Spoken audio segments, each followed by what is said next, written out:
Nii siis kell hakkab 2 saama.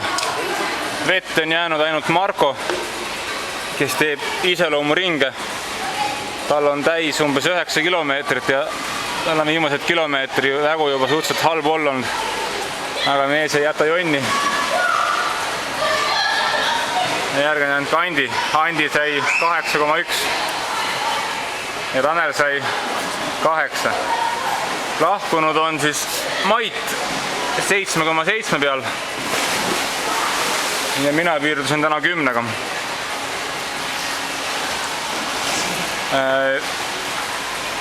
Me leppisime kokku, et miks täna 15 tund oli see, et tegemist oli 50 meetris rajaga.